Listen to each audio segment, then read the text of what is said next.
Manita, and I'm back with another video. Today I wanted to share with you sort of a reflection on how my sort of category romance project, because a couple of years ago I started a project of reading through the category romance lines, those that were current at the time.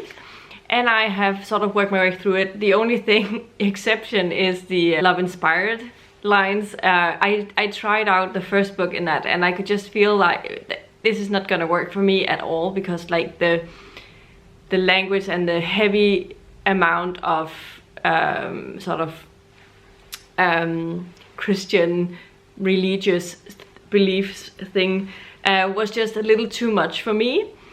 And I was just like I don't wanna waste my time with these books, and it's fine. I have tried out all of the other lines that were at the time, and I wanted to sort of check in because I never filmed a video where I sort of spoke about what I ended up happening with it, what I learned from them. Are there some of the lines that I'm going to be picking up books from in the future? What authors did I like and what authors did I definitely not like, and all of these things. I don't know if I can sort of swear off an author completely, but what lines didn't work for me, that's probably better. So yeah, I started this project, I want to say 21, because I think it was right after I sort of moved here, sort of in the autumn of the first year I moved here, and then I sort of read the last ones in March 2023, but then I haven't really been filming any videos since then because I had technical issues with my equipment at a time, but also I sort of fell out of booktubing for like a year and a half, so I never got around to actually film a wrap-up or a reflection on the project as a whole. And I sort of wanted to do that today. So today I'm going to sort of do a sort of ranking of the different category lines, and sort of that way talk to you a little bit about my experience with the different books. And yeah, I have also a link to, I have a playlist with all of the project, my original TBR, and all of the videos that I did for reading vlogs that I did, and so you can go and watch that if you want to before, or you can go and watch them after, depending on if you prefer that. That's definitely up to you. So there were 9 categories that I checked out and read from. My least favorite, I don't think it's a surprise to me necessarily, because when I started the project back in 2021, I thought that this line was going to be my least favorite, but as time went along, I was so surprised with some of the other lines that I thought was going to be my least favorites that I actually went in with extra high expectations when I went into this, but it definitely did not deliver. And my least favorite line is, without a doubt and without any contest, the presents line. It just didn't work for me. All of the books were mediocre at best. I think the best book that I read was by Jackie Ashendon, and it was like a 3 stars. I have decided I would try another book by her because the book wasn't offending, or her writing style was interesting enough. But I just didn't like the power dynamics in the books, and that was sort of the gist over them all. I feel like it was just not the type of romances that I enjoy. I don't like it when men sort of manhandles women, and that happened a lot in those books that I was reading. It was like it just didn't work for me. It was too much. And so the other 2 books that I read for the princess line were 2 stars, and I hated my time when I was doing the vlog, and it sent me in such a slump almost. So yeah, that was definitely not great. So not surprising, but again a little bit surprising considering how the project went for me. This was definitely my least favorite, and I mean, just because I don't think I'm ever gonna pick up another presents, because I don't want to. But I think I'll be settled okay without it, because all of the other lines also poses like 4 to 6 books every month, so it's okay if I don't read any presents novels. I will still have a good TBR set for me. Coming in as the eighth spot is actually a little bit of a surprise for me, because it's the romantic suspense line, and the romantic suspense books are some of my favorite type of romances. The In-Depth books by Nora Roberts, I love them to bits. Elizabeth Norton writes very excellent romantic suspenses. Yeah, I could probably mention a lot more that I've read over the years and really enjoyed. But I think I picked some of the wrong books. That's, I think, the fault here. I don't think it's the line itself that doesn't work for me.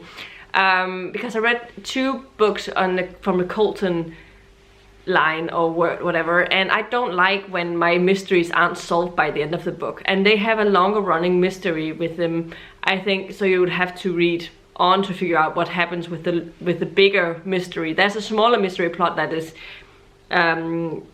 settled in the books, but the overall mystery of it all isn't. So that really distracted me and annoyed me a little bit. And so I read 2 of those, and I gave them both 3 stars because there were some obviously elements that I liked, and the suspense moments were sometimes really good.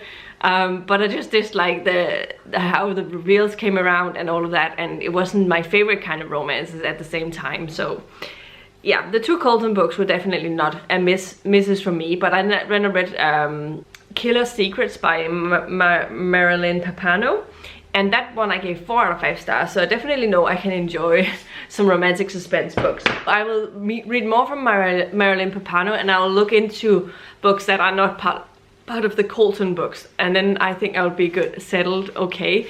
So happy about that. So yeah, but that's the reason why it comes in at such a low spot, because I was actually surprised about that. Number 7 on my list, so 3rd worst, if you will, was the romance line. And it's not that it was bad or anything, it's just that I had 2 3 stars. Sort of the same thing with the romantic suspense. I had 2 3 stars and a 4 stars. But I generally think that I liked the romance books a little bit more than the romantic suspense ones, and that's why it's sort of upped a little bit in terms of ratings and stuff.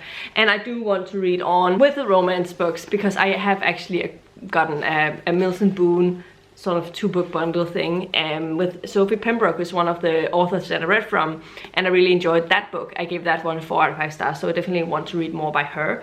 Then we'll see if Cowboy in Disguise is going to be something for me, because I have that as well. But yeah, I like them. Okay, they were cutesy romances and not too bad, and I felt like when I get into them I had a sort of feel, because some of the titles could seem a little bit like the Presents books, but this one was just less dramatic and less out there. But then I did read one with royalty romance, and that annoyed me with the etiquette stuff that happened in that one, because it didn't seem realistic in terms of what royal kingdom stuff things is in real life. Sorry, I couldn't, because I live in a kingdom, and we have a king and a queen right now. Yeah, we have a king now. It's really weird. Our queen abdicated last year, which was a bit of a bomb. Yeah, anyway. But yeah, I overall enjoyed them and will definitely pick up more books in this line, but I'll be a little bit more selective with the type of romances that I read. So I would probably more be looking for specific authors in this. So yeah, so that's my takeaway from this one. Now, on the 6th spot, it's a little bit of a surprise, but it's also a little bit surprised it's not higher considering how it went, because that's the Desire line. I've actually become really fond of the Desire line, but it's because I read Jazzy Lee books, the Hansel books. I read all 3 books in that series and trilogy, so after finishing the blog I finished 2 more books in the Desire line, so I definitely know I can find some authors on this line and really enjoy them. But I also read 2 3-star books, so that's why it's not higher. The Hansel book was a 4.5 stars, so close to 5 stars for me, because I've actually since then upped the ratings compared to when I was actually reading it, because I enjoyed it so much. Overall, the Hansel books are like a 4 stars, because the first one was 4.5, the second one was a 3.5, this last one was a 4 stars. So, but still, I really enjoyed them. But I'm really sad that the Desire line has been discontinued since I started my project. They stopped publishing new books in 2024, so very, very sad about that, because I don't think there's any of the other lines that sort of compares to that one. It's sort of very unique. And I don't understand it, because that's the type of romances that are super popular. They're billionaire romances. They're contemporary. They're not, yeah, they're like the most popular romances out there. Just probably not always they're not as long, obviously, because they sort of at around the 250 page marks, but I think that they are similar to some of the most popular romances, so I don't understand why they removed it. So yeah, but anyway, we'll definitely read more Desire books in the future, but it will probably again be more books that are authors that I've come to enjoy. But maybe I'll try and some other authors from this line as well. I'll definitely dive into a little bit more from this. Yeah. So that is what I wanted to say about that one. So in the middle of the road, kind of of the categories, is special edition. This was one of those categories that I thought at the beginning that would be some of my favorites, and it's not that it's a bad spot or anything, but I had a 4 and 2 3.5 star books, so well, not bad at all, but they were just on average, not the best.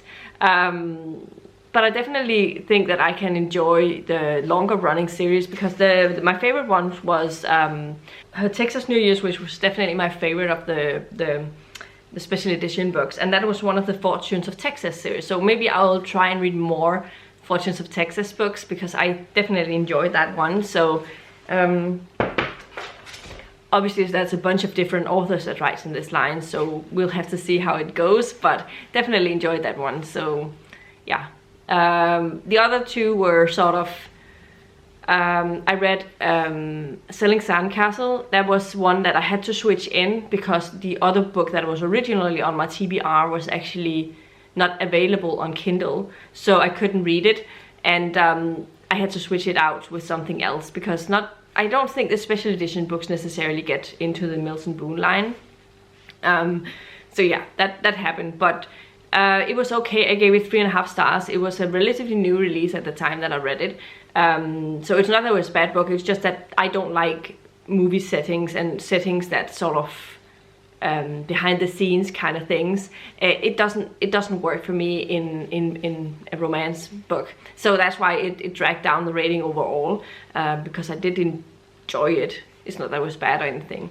And the last one was just, it was okay, a good romance, just not, I missed the oomph from the romance. That's basically the gist of that one. But that was Home to Wickham Falls, I believe. But yeah, overall, so that's my takeaway from that one. I'll definitely look into what comes out on this line in the future, and see if I will read more. But it's probably not going to be the ones that I am gravitating the most to, because the next 4 are definitely the ones that I would check out the most from. First up, on 4th place, this is the one that I thought would be on a 1st to 2nd spot, and I don't know how it would have done if I'd actually completed the last book, but I decided to give the DNF that I did, give that a 3 stars, but the Heartwarming line comes in at the 4th spot. I gave, actually the next 3 had the same average rating, but I gave the Heartwarming line the lowest spot of these 3, because I didn't finish. That was one of the books that I didn't finish, so I don't think I can justify give it a higher rating, because I don't know how it would have gone if I had continued with the series. It could have ended up being a 4 stars. It could also have ended up being a 2 stars, but I gave it a 3 stars because I DNF'd it, and that's how it got on the same average. But the other 2 books were 4 and 4.5 stars, so I definitely want to read more books in the Heartwarming line. So I read The Bad Boy of Butterfly Harbor by Amy J. Stewart, and then I read The Better Man by Amy Vastine, which is one of my favorites of the whole thing. I gave it a 4.5 stars. Really enjoyed that one, so cannot wait to dip into more of these books. I will definitely read the remaining books by Amy Vastine in this series, and I would also like to check out more of the Anna J. Stewart books. So I will definitely work my way through that, but I don't know when I'll get around to them. So but the Heartwarming line is not something I can buy off Mills and Boon, so I don't have any physical books of that, but I am interested in reading more heartwarming books in the future, because they definitely do have that good cozy feeling when you read them.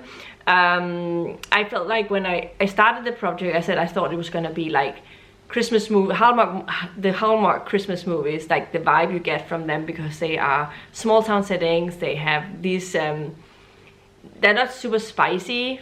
They don't have any spicy scenes. That's just what I want to say, and I don't mind that. If the plot is engaging and the characters are nice, and there's sort of a good amount of romance anyway, I don't mind that there's not any spice in it. So they both definitely work for me, so I'm going to be reading more from the heartwarming line in the future. Now, the next one is probably the most surprising one for me, but that is the medical line. As I said, there are 3 books series that I got the same average rating, but the reason I picked this one here is because I've actually read on in one of the series, and I've collected more books to read in the future. So I read the Spanish Consultant by Sarah Morgan. This is book 1 in the Westerling series. It follows sort of the Westerling triplets. There are 2 women and 1 man in the triplets. But I really enjoyed it. It was sort of set on the A&E, the emergency room on a hospital setting. So I didn't know how I would feel about the medical line, because sometimes they don't work for people, but for me it wasn't a bad thing. I have enjoyed and watched and enjoyed the sort of Grey's Anatomy and sort of stuff like that, and it was definitely a bit like sort of reading a book in a Grey's Anatomy setting. But I really enjoyed it. I liked the romance. I liked our main character. There were some things about the ending that I didn't super love, but I still gave it a 4.5 stars because I definitely really enjoyed it. And I read on in that series and read the Greek Children's Doctor, which was following one of the other triplets, and she's in the sort of she's a, yeah, as it says, children's doctor thing. But anyway, really enjoyed both, and I think I gave this one a 4.5 stars as well. So I just need the 3rd book in this series, but I haven't been able to find that because I accidentally bought the same copy again. So I have 2 copies of the of the Greek Children's Doctor. I read Rescued by a Single Dad Dog. Before I got into that, I thought that was going to be my favorite because it was the newest one, and it was sort of sounded like something I really enjoyed, but that turned out to be my least favorite. So it definitely she didn't work for me, and that was Marianne Lennox. But I loved the Greek Children's New Year's Baby as well. I didn't know that I would like these books, but I gave this one 4 stars, so definitely enjoyed that one as well. And so I obviously got the 2nd one, so I could read that sometime in the future when I need to read something quick. Because they're so short, and you get through these books so fast. Yeah, so I think for the medical line, it definitely comes down to the authors. So next up, we have the historical line.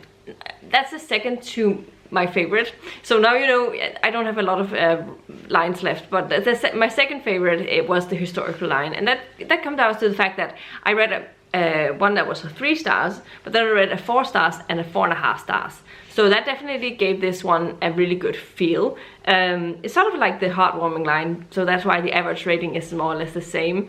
But I have since then completed a trilogy. So I've read all of Laurie Robinson's the Roaring Twenties books and loved them all. I gave the first one 4.5 stars to a 5 stars. I really have a hard time deciding if that's a 5 stars on when I think back to it. The Flapper's Baby Scandal was my least favorite of them. I gave that 4 stars, but I still really enjoyed it.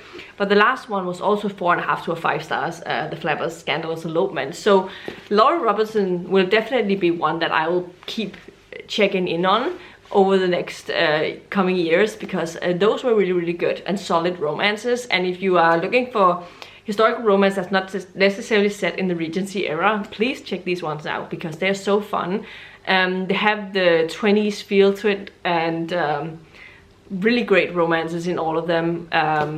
Yeah, and this one was fun because it sort of happened at the same time as the first one happened. So that was also an interesting thing. But this one was in a different setting.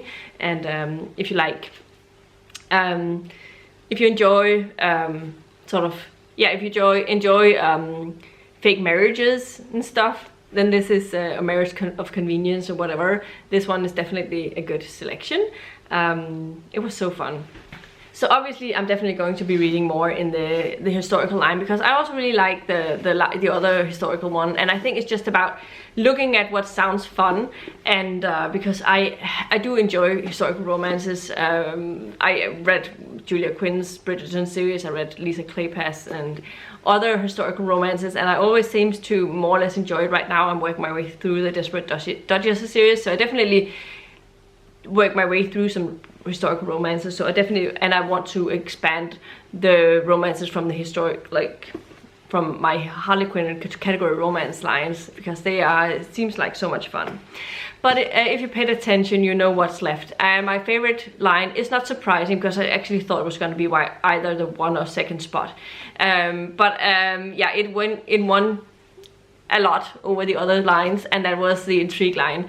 I gave one of them 3.5 stars, so that was my least favorite, but then I gave a 4.5 and a 5 stars to the other books. I read this while I was sick with a flu, so yeah, it was not fun for me at the time that I was reading them, but I loved them, and I also read on in one of the series, and I've just purchased the remaining books in the other series that I really enjoyed. But my favorite book of all of these that I read was The Wyoming Cowboy Justice by Nicole Helm. That one just upped everything. It was just my kind of intrigue, my kind of romantic suspense, whatever you call it.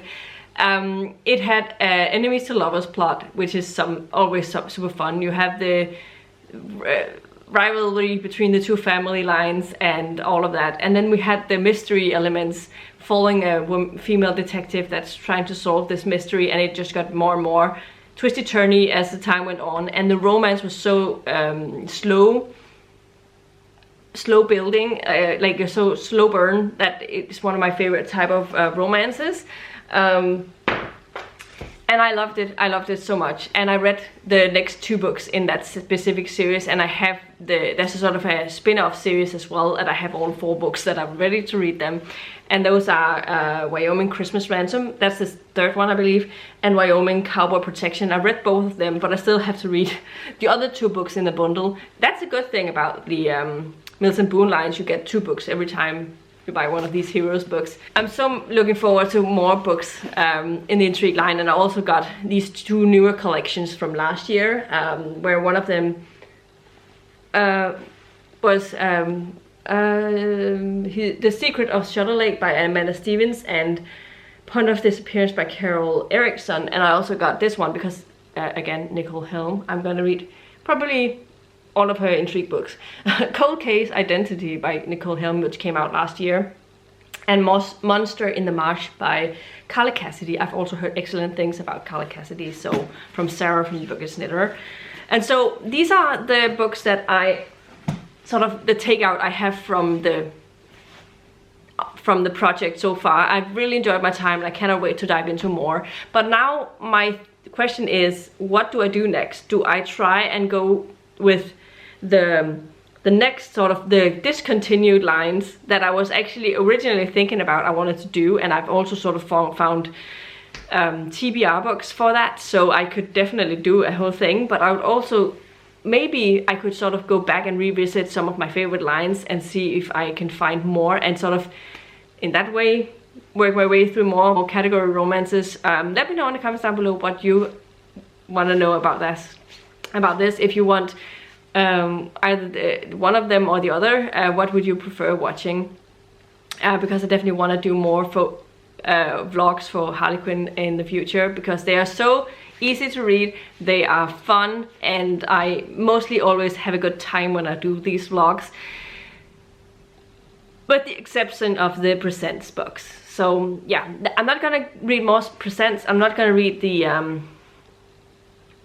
love inspired books, because I've also read one of the love inspired suspense books that didn't work for me at all at the time. So I decided it's just not gonna work for me. And but I will revisit all of the other lines except those 3. So yeah, this is everything I had for you today. Let me know in the comments down below what, if you have been reading the category romances, what is your favorite line? Which ones do you prefer? Do you have some specific authors that you follow, or do you have a line that you sort of meticulously read from?